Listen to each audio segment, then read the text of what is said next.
Alright guys, so magandang umaga. 24 ngayon, pero mag-shoot muna tayo sa isang lugar dito sa Camarines Sur. At the moment, papunta ko ngayon sa Pinamasagan, sa San Fernando para i-vlog natin yung isang falls doon. Siyempre, may kasama tayong isang content creator from Laguna. So, sasamahan natin. Actually, taga Bicol naman talaga siya. Kaso, nakabase siya ngayon sa Laguna. So, ito yung kasama ko, or ito yung mga kasama ko pag-vlog namin sa abandoned resort ni Marcos doon sa Mount Makiling. So, yun. Papunta na ngayon. Abangan yung vlog ito. Let's go.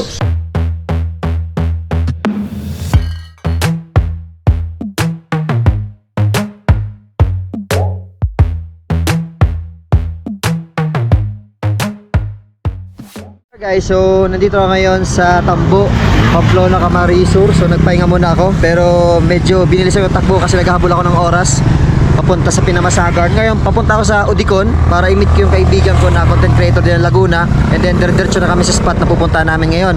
So kung makikita nyo, papunta na sa Pasakaw. Ito naman nasa likod ko ay Maharlika Highway. So ayan, diretso na ako papunta sa Udicon. See ya, Pinamasagan sa Fernando, Camarines Sur. Ito na yung dagat. Kitang-kita ko na yung Daruanak. Yun o. Yung tumbok na yan, pagtaas natin dyan sa kalsadang yan, karagatan na yan. Grabe.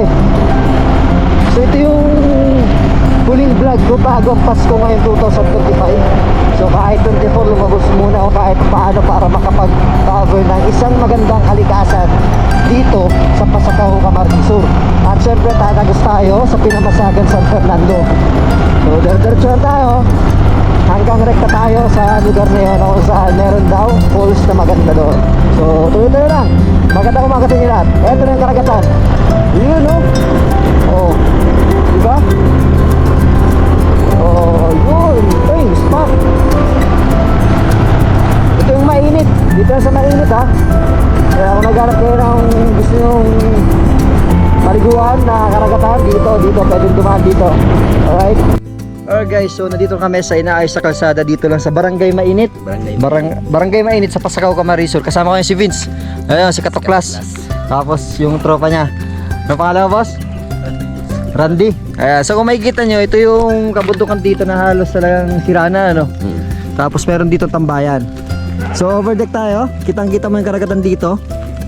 Diretso tayo doon hanggang sa unahan, hanggang sa may Barangay Pinasagan. Pero San Fernando na yun, ibang bayan na yun. So doon kami galing. So dito yung mahiwagang tubig sa baba, o saan lumalabas ng mainit na tubig. Kumukulong tubig na hanggang ngayon hindi natin alam ang dahilan kung bakit kumukulo. Grabe oh, mataas yan. Meron diyang mga resort sa baba. Tapos meron din mga bahay-bahay. Doon ako nag-vlog sa unahan, papunta dito sa may kumukulong tubig na galing sa tubo. So ito yung makikita nyo dito, yung vibes dito sa lugar na to. So halos inaayos sa kalsada. Malayo pa ba itong inaayos sa kalsada to? Distansya pa. So alam mo yung delikado dito kapag maulan kasi itong lupang ito madrigal ang tawag. So pag nabasa, medyo madulas. So sa mga nagbumotor, sa mga single na sasakyan, medyo delikado. So diretso lang tayo doon kasi ang unahan na yan ay San Fernando, Camarines Sur na. So dito tayo dumaan sa may Udicon, sa Barangay Udicon para mas madali kasi kung iikot pa tayo ng San Fernando medyo delikado. Halos bundok yung mga dinadaanan ko doon papunta sa may Kutmo. So Kutmo, Pinamasagan, and then pag diretso mo Pasakaw. So palipad mga kami drone. Biso. Oh, galing Laguna pa yan. Dito magpapasko at mag-New Year. Alright.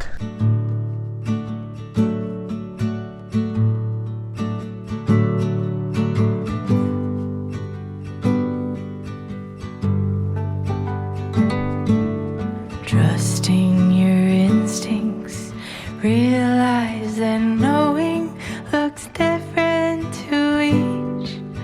When living authentic, do more exploring, deeper than knowing just what is essential for life that is thriving. Go deep, mute out the chatter, feel it, burn off the fire, let go until there's peace to your core. Live a life you adore.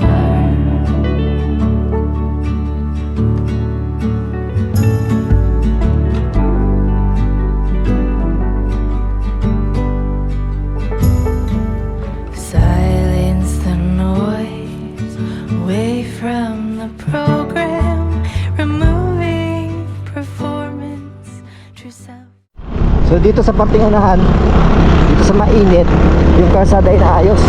So sana hindi basa kasi pag basa, ito yung lupa ng Madrigal na medyo madulas kapag nauulanan. So ito yung dinadaan namin ngayon. Grabe yung putik, yun oh.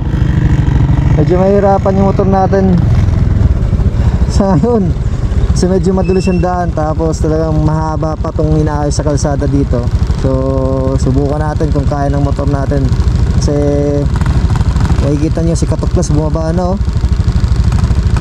Buti nga wala akong angkas ngayon sa motor, so medyo safe pa din. Kaso yun, pinag-estimate nga kung kakayanin ba pababa ng motor. Grabe ito, kung ihito nyo hanggang doon sa may dulo, tapos sa punta doon hindi natin alam kung gaano kalayo. So let's go. Alright guys, ito yung isang barangay dito sa Pasakaw. Kung makikita nyo, ito yun, mga bahay sa gilid ng karagatan. Ito yung spot namin. Halos inaayos yung kalsada dito. Ito yung karagatan. So halos pantay-pantay lang yung ng bahay nila oh. Kasi hindi ka pwede lumampas dito kasi baka sa gobyerno na to. So pataas yan ang mga bahay nila.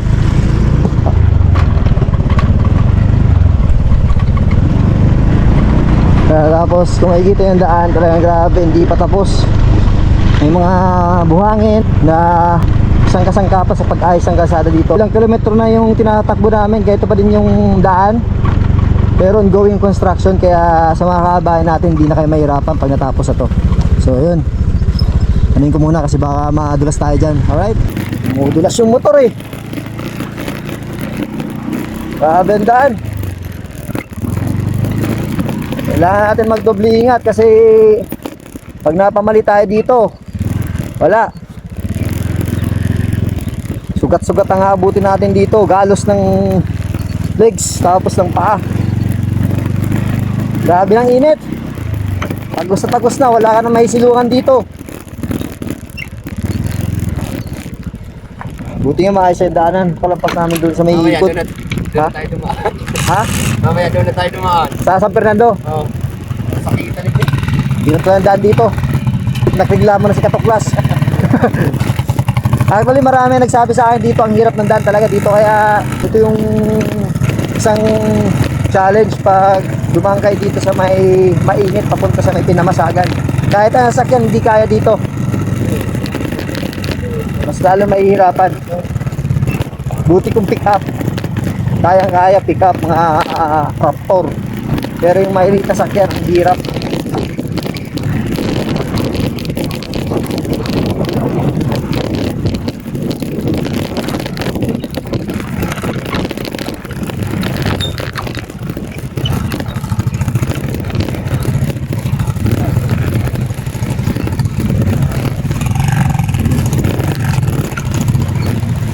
Ay sinasabi ko sa inyo yung daan, no? Sulit.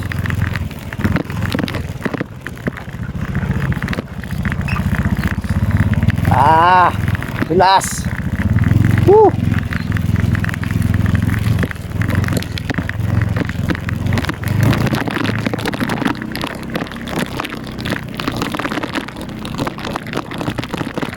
Ito, tuyo ng daan, pwede ng daanan. So talagang hindi pa siya kalsada, hindi pa siya sementado. Lumalapit tayo sa pinamasagan, pero hindi pa din maayos ang daan.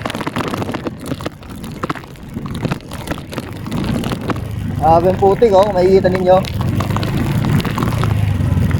Ito yung sinasabi ko sa inyo, dapat explore kayo na explore para alis malaman nyo yung mga pagsubok na dadaan nyo pag nag-rides kayo. Hindi yung hanap lang kayo ng magandang spot pero yung mga daanan maganda. So ito, hanap kayo ng magandang spot pero yung mga challenges na daanan nyo, kayo ito kahirap, madulas, maputik. Problema kasi ito, sunod-sunod yung pagulan natin dito sa Kabigulan, kaya ganito yung sitwasyon. Oh, pa.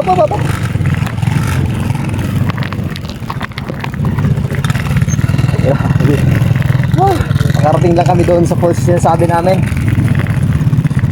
Akala ko last.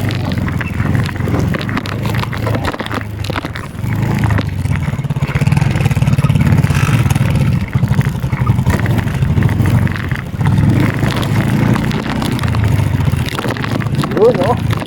Medyo na maayos na daan dito. Medyo maayos na ang daan dito. Kita ko na yung barangay Kutmo. So, ibig sabihin, nasa Pinamasaga na tayo.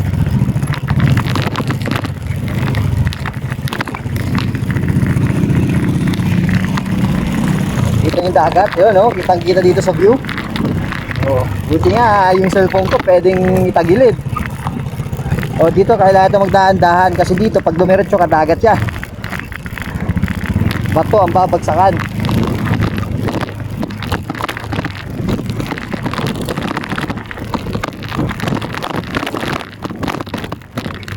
Okay, tapos rin. So mamaya iikot na kami. Pabalik hindi na kami dadaan dito. Dadaan na kami sa may San Fernando.